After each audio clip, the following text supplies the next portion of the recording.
Bonsoir à toutes et à tous, bienvenue dans cette session d'information. Vous regardez Télévision Caraïbes.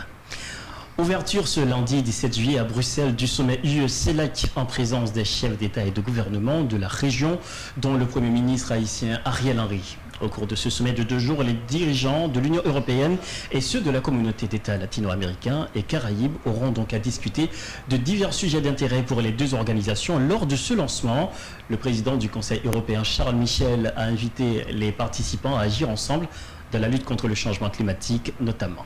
Et nous parlons éducation, ils sont au total 195 000 candidats qui participent aux examens officiels de la 9e année fondamentale, dont les premiers tests d'évaluation ont eu lieu ce lundi 17 juillet.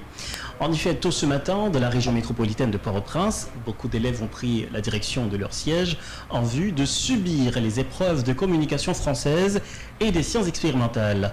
Une première journée qualifiée de réussite pour quelques candidats qui se réjouissent d'avoir été à la hauteur de ces examens. Yerline Moristan et Jean-Vital Pierre ont visité certains établissements. Suivez. Matin, je pensais que l'examen était difficile, mais là, je suis sur feuille, c'est comme si je comme tout ça était déjà parce que l'examen était vraiment facile. L'examen était facile parce que l'école, nous, jeunes professionnels qui travaillent avec nous, donc c'est facile. L'examen était bien défilé, bien démarré parce que moi-même, jamais étudié, moi-même pensais que c'est des bagailles difficiles de et puis les regarder c'est pas 6e année nous fait une petite classe minime. Vous comprenez? Ça au moins bien passé dans l'examen. Non, pas de erreur et l'examen était bien présenté, tout a été en forme. Oui, nous bien proposé grâce à Dieu. Nous qu'a dit ça. Grâce à Dieu m'a réussi et je travaille pour ça. Et dans cette session d'information, nous parlons en sécurité. Nous avons avec nous Peterson Luxama. Bonsoir Peterson Luxama, merci de nous rejoindre sur ce plateau. Bonsoir Jose, bonsoir à tous. Et voilà, nous allons parler de l'insécurité comme je le disais tout à l'heure Peterson. Mais d'abord avec le rapport du RNDDH, il faut dire que dans son rapport, son dernier bien entendu, il révèle que du 1er mai au 12 juillet 2023, au moins 40 personnes ont été enlevées, 75 assassinées et plusieurs autres échappées de justesse à une tentative d'assassinat. Alors la question Peterson, et jusqu'à présent, c'est le silence total du côté de l'État. Est-ce que vous avez donc constaté ça aussi? Effectivement, Jose Varin, j'ai fait le même constat, c'est le silence radio du côté du gouvernement en place. Un gouvernement, Jose Varin, amorphe, sans aucun plan pour résorber la crise sécuritaire dans le pays. Et entre-temps, les gangs armés continuent d'imposer leurs lois et kidnappent de plus en plus de paisibles citoyens. En fait, Jose, si l'on croyait assister à la fin du phénomène du kidnapping, après le déclenchement du mouvement Bois-Calais, mais depuis un certain temps, on constate un regain des cas de kidnapping de la capitale haïtienne. Des cas les plus silencieux, aux plus médiatisés, les kidnappeurs, on dirait, sortent de leur trou et le phénomène prend de l'ampleur. Plusieurs cas d'enlèvement ont été signalés ces derniers jours dans l'aire métropolitaine de Port-au-Prince et dans certaines villes de province.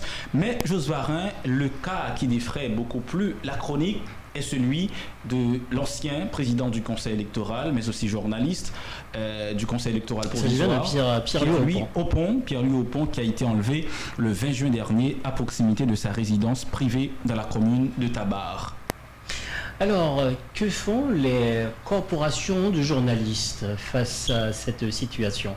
Parce que ça fait déjà plusieurs semaines depuis qu'il est détenu ou bien qu'il est entre les mains des ravisseurs. En fait, ils tentent tant bien que mal de réclamer la libération de leurs confrères, mais avant d'aller plus loin, Jose Varin, il faut dire que les nombreux appels et les cris d'alarme lancés par les proches et les membres de la famille de Pierre-Louis Oppon, les kidnappeurs, encore les ravisseurs, font la sourde oreille.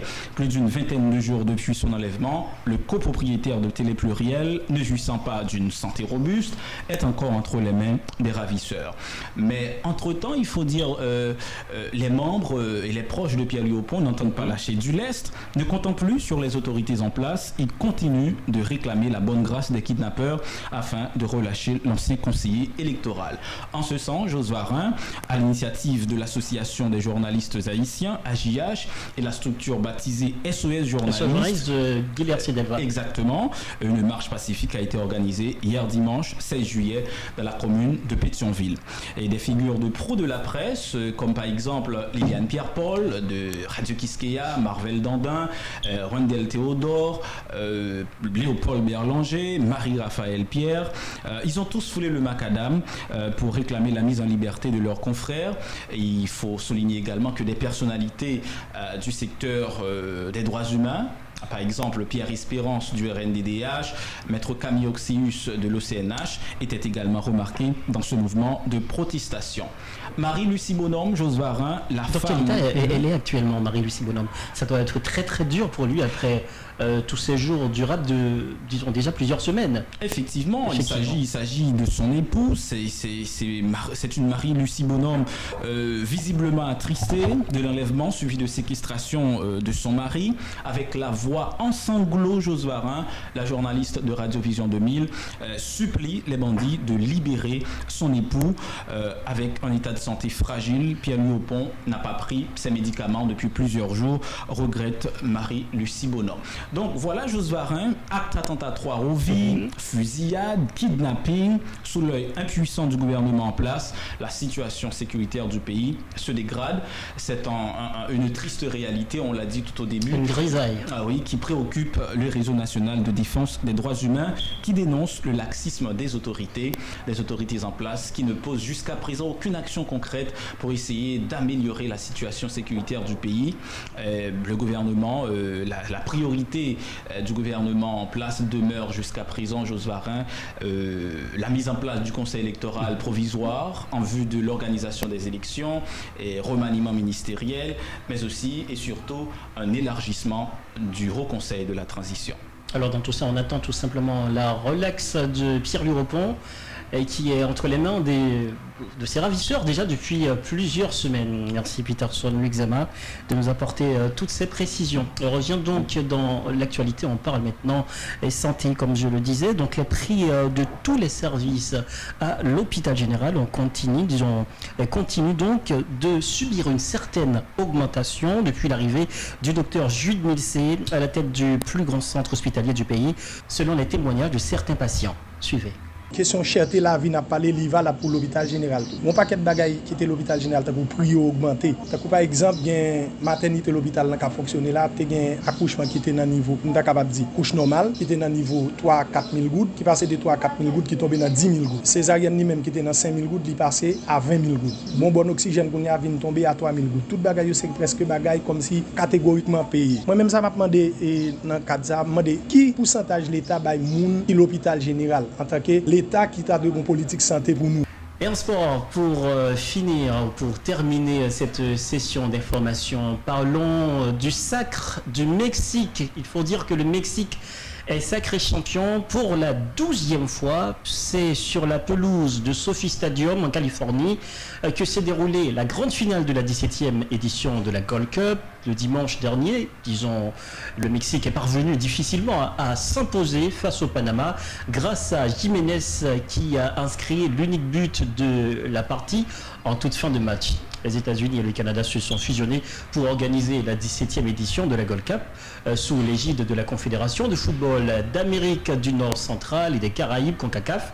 16 nations se battaient pour remporter ce trophée. C'est le Mexique qui est reparti avec le sacre en s'imposant difficilement par un but à 0. But inscrit à la 88e minute par Santiago Jiménez qui a remplacé Henry Martin à la 85e minute de jeu. Le Mexique a donc soulevé ce trophée pour la 12e fois depuis la création de ce tournoi en 1963. Malgré ces différentes appellations pendant ces 60 ans, 1965, 1971, 1977, 1993, 1996, 1988, 98, 2003, 2009, 2011, 2015, 2019 et enfin 2023. La fin de cette session d'information. Merci de l'avoir suivi. Le prochain rendez-vous, c'est dans quelques instants.